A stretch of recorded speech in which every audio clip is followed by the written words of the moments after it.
പാലക്കാട് ഇപ്പോൾ കെ സുരേന്ദ്രൻ മാധ്യമങ്ങളെ കാണുകയാണ്. ഐക്യം കൂടുതൽ മറനീക്കി പുറത്തു വരുന്നത് പോപ്പുലർ ഫ്രണ്ടിനെ മുന്നണിയിലെടുക്കണം എന്നുള്ള ആവശ്യം വരെ മാർക്സിസ്റ്റ് പാർട്ടിയുടെ നേതാക്കന്മാർ ഉന്നയിച്ചു തുടങ്ങിയിരിക്കുന്നു. ഇന്ന് വ്യാപകമായ തോതിലുള്ള ആയുധ സംഭരണ കേന്ദ്രങ്ങൾ, ഇന്നിപ്പോൾ ഒരു വാഹനം മലപ്പുറം ജില്ലയിൽ നിന്ന് പോവുകയായിരുന്ന ഒരു വാഹനം തൃശ്ശൂരിൽ പിടിച്ചിരിക്കുകയാണ്. നിറയെ മാരകായുധങ്ങളാണ് ആ വാഹനത്തിൽ നിന്ന് പോലീസിന്, ഒരു അപകടത്തിൽപ്പെട്ടത് കൊണ്ട് മാത്രമാണ് പോലീസിന് ആ വാഹനത്തിൽ നിന്ന് മാരകായുധങ്ങൾ കണ്ടെടുക്കാൻ കഴിഞ്ഞത്. ബോംബുകൾ ഉൾപ്പെടെയുള്ള മാരകായുധങ്ങളുമായിട്ട് സ്വൈര്യവിഹാരം നടത്തുകയാണ് സംസ്ഥാനത്ത് മതഭീകരവാദ ശക്തികൾ. പോപ്പുലർ ഫ്രണ്ട് നമ്മുടെ നാടിന്റെ സമാധാനം തകർക്കാൻ ശ്രമിച്ചുകൊണ്ടിരിക്കുകയാണ്. വലിയ തോതിൽ കലാപത്തിന് ആസൂത്രണം നടത്തിക്കൊണ്ടിരിക്കുകയാണ്. അങ്ങനെയുള്ള ഒരു സംഘടനയുമായിട്ട് അഖിലേന്ത്യാ ജനറൽ സെക്രട്ടറിക്ക് വരെ ബന്ധപ്പെടാൻ സാധിക്കുന്നു എന്നുള്ളത് ഗൗരവതരമായ ഒരു സ്ഥിതിവിശേഷമാണ്. ഇത് സംബന്ധിച്ച് മാർക്സിസ്റ്റ് പാർട്ടി ജനങ്ങളോട് സത്യം പറയണം.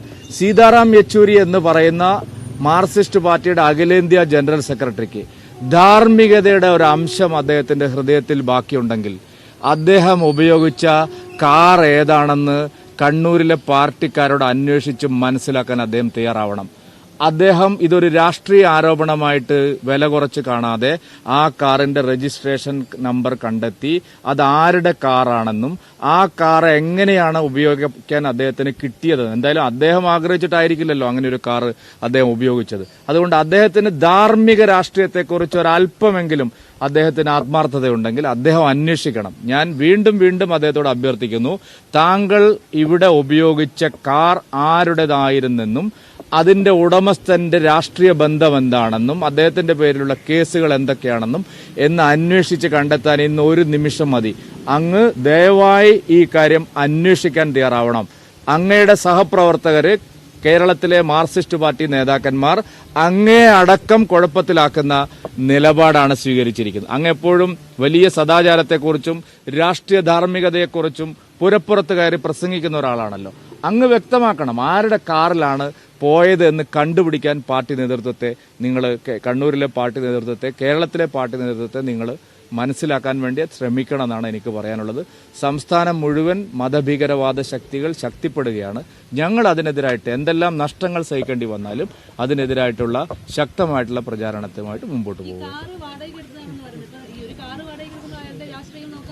അല്ല, വാടകയ്ക്ക് എടുക്കുന്ന പ്രൈവറ്റ് കാറ്, സഹോദരി, പ്രൈവറ്റ് കാറ് വാടകയ്ക്ക് എടുത്തിട്ട് ഒരു രാഷ്ട്രീയ നേതാവിന് പോകാൻ കഴിയില്ല.